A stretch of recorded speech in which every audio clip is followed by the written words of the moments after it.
12월 24일. 세상의 모든 연인이 거리로 나온다는 그날이다. 이상기후인지 늦가을 날씨를 보이는 크리스마스 이브였지만 어쨌든 일은 퇴근을 할 수 있었다.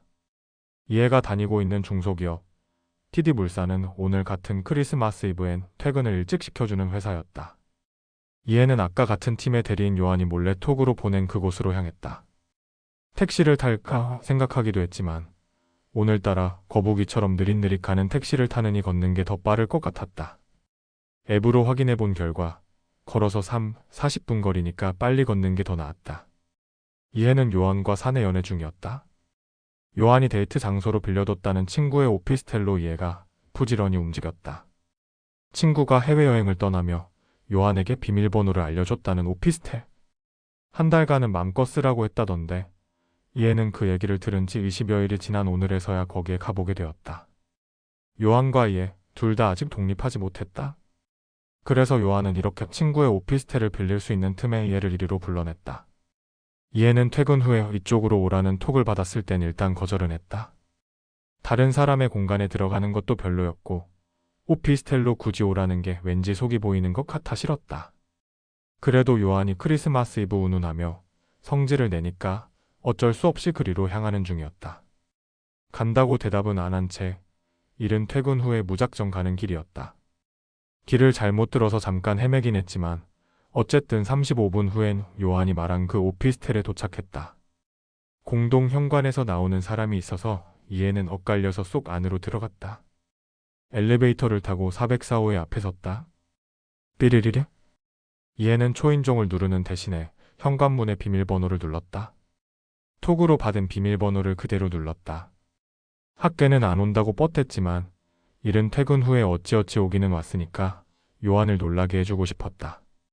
나오는 사람과 엇갈려서 들어가는 바람에 공동 현관에서도 호출벨을 누르지 않을 수 있어서 요한은 이렇게 현관문을 열고 들어오는 사람이 이해인 걸 알 수는 없었다. 이건 요한을 깜짝 놀라게 해줄 절호의 찬스였다. 우후. 신바람이 일세에서 새어나왔다. 어쨌든 지금 사귀고 있는 사람을 이런 데서 만난다는 건 조금은 설레는 일이기도 했다. 그러나 이해의 눈앞에는 믿지 못할 광경이 펼쳐져서 그 신바람과 설렘은 이어지지 않았다. 오피스텔에 둘이 있으면 요한이 어떻게 나오든 오늘은 좀 참아보자며 현관으로 들어서던 이해는 그냥 굳어버렸다. 뭐야? 갸. 소리도 못 지르고 있는 이해 대신에 두 살덩이가 이해를 발견하고서는 소리치며 떨어졌다. 사람이 너무 기가 막히면 이렇게 되는 걸까? 눈앞에 펼쳐진 상황이 기계적인 스캔을 통해 머릿속에 저장되었다. 지금 이 상황에서 그것들이 왜 그렇게 눈에 띈 것일까? 알 수 없는 노릇이었다. 사람이 너무 충격을 받으면 그 상황과 동떨어진 것으로 자신을 파악하려는 경향이 있다는데 지금 이해의 상황이 딱 그거였다. 마치 자신은 이 자리를 멀찍이서 보는 타인인 것처럼 분리가 됐다. 머릿속에서는 분리가 됐지만 가슴속은 그렇지 못한 모양이었다. 부글거리며 치솟아 오르는 열감 때문에 이해가 한마디는 내뱉으려고 했다. 뭐라고 악다구니를 쓰고도 싶었지만 그럴 가치가 없다는 생각이 먼저였다. 그러나 부들부들 떨면서도 한마디는 기어이 내뱉었다. 아, 쓰레기 둘이 한꺼번에 정리가 됐네. 간신 입과 손발이 풀린 이해가 이를 악물며 뒤돌아서 나가려고 했다. 부들부들 다리는 떨렸지만 나갈 수는 있을 것 같았다. 그때였다. 아, 이해씨 잠깐만요. 이게 어떻게 된 거냐면. 아, 더러운 그 손 치워요. 이해는 벌레가 스친 듯 팔을 털어내며 현관문을 빠져나왔다. 다른 건 몰라도 조금 전까지 시험과 크짓거리를 한 손으로 자신을 잡는 건 도저히 참을 수가 없었다. 구역질이 날 것 같았다. 이해가 현관문을 나간 뒤에 요한은 잠시 멍하니 서 있었다. 학계는 분명히 오지 않겠다고 한 이해였다. 그리고 이해가 이렇게 일찍 퇴근을 하리라고는 생각하지 못했다. 반차를 쓰고 퇴근한 자신보다는 훨씬 늦게 퇴근할 줄 알았다. 오피스텔로는 오지 않겠다고 했어도 어떻게든 잘 구슬려서 이해를 오게 만들 생각만 하고 있었다. 시연은 어차피 저녁엔 아르바이트가 있다고 했으니까 시연과 이해가 마주칠 일은 없다고 여겼는데 이게 도대체 어떻게 된 일이지?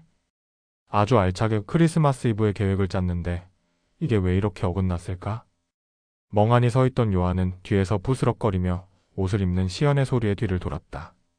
왜? 가려고? 옷을 입는 시연에게 요한이 물었다. 그럼 가야지. 지금 이 상황에 여기 계속 있어요? 굳이 갈 건 또 뭐야? 너 아르바이트 할 시간 아직 꽤 남았잖아. 어차피 어그러진 오늘, 요한은 시연과 시간을 더 보낼 생각이었다. 근데 요한 씨 정말 이상하다.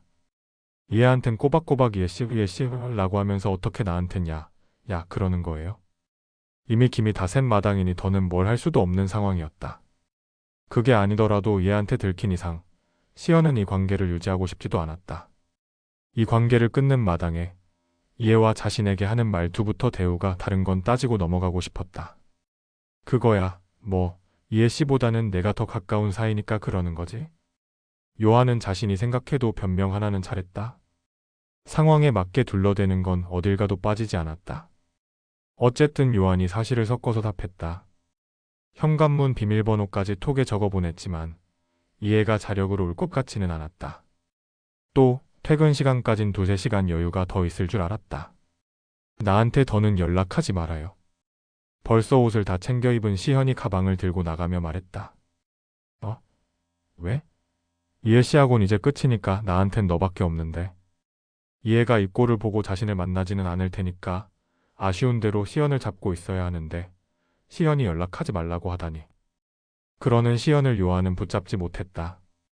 오늘 뭐가 쉰 날 아니야? 뭐가 쉬어도 단단히 쉰 것 같았다. 이해는 다시 회사 쪽으로 발걸음을 돌렸다. 걸어가면서도 시연이나 요한과 얽힌 개인 톡을 모두 차단했다. 이젠 그들을 자신의 인생에서 지워야 했다. 대학 때부터 같은 스터디 모임에 있던 시연은 이제 그만 보고 싶었다. 오늘 이런 상황을 맞닥뜨리고 보니 지금까지 자신의 연애가 몇 번 어그러졌던 건 아무래도 시연에게 그 남자들을 소개해준 이후부터였던 것 같았다. 스킨십이 싫어서 거절했던 그 남자들은 이상하게 시연을 소개해준 이후로 자신에게 이별을 고했다. 그땐 별 생각 없이 넘겼었는데 아무래도 오늘과 같은 일이 이전에도 있었던 게 틀림없어 보였다. 이걸 고맙다고 해야 하나? 다른 여자의 유혹에 홀랑 넘어가 버리는 쓰레기들을 시연이 도맡아서 처리해준 것이었을까? 어쨌든 지금까지 치근덕대던 남자 중에 스킨십을 허용하고 싶었던 사람은 없었고 시연의 등장 이후로 그런 사람들이 떨어져 나갔으니 오늘 본 것으로 심증뿐만이 아니라 물증까지도 있는 거였다. 오늘 요한을 놀라게 해줄 생각에 급히 나가느라 엄마가 떠준 목도리를 책상 위에 놓고 나온 게 생각난 이해는 다시 사무실로 갈 생각을 했다. 자신의 책상 위에 있는 거니까 크리스마스가 지난 다음에 와도 그대로 있을 테지만 그래도 오늘 찾아서 가고 싶었다. 이렇게 찾으러 오고 싶은 마음이 든 건 이걸 보려고 그랬던 걸까? 오늘은 참 보고 놀랄 일이 세고 센 날이었다. 이해는 1층 주차장 구석에서 개발사업본부의 1팀장인 도선재가 검은 양복을 입은 두 사람의 외차로 끌려가는 걸 보게 되었다. 아, 경비 아저씨는 어디 가신 거지? 분명히 회사 주차장을 관리하는 경비 아저씨가 있었는데 아무리 두리번거려도 보이지 않았다. 오늘같이 직원들이 없는 틈에 주차장에 CCTV를 교체하는 것 때문에 경비가 자리를 비운 걸 이해는 알지 못했다. 그러는 바람에 지금 이 주차장의 상황을 경비가 모른다는 것도 알 수 없었다. 소리를 질러야 할까?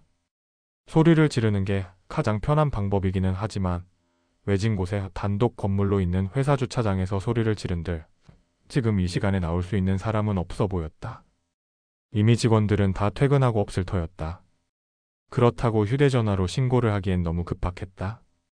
끌려가고 있는 와중에 신고를 해봐야 소용없을 것 같았다. 그렇다면 자신이 직접 돌진하면 되지 않을까? 자신이 용기만 내면 저 둘 정도는 상대할 수 있지 않을까?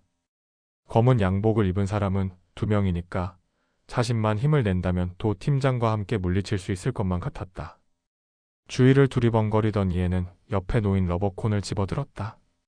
무기 없이 돌진할 수는 없었으니 그거라도 집은 것이다. 주차 금지 구역을 표시하기 위해 주차장에 놓인 러버콘이라도 무기로 써야 했다.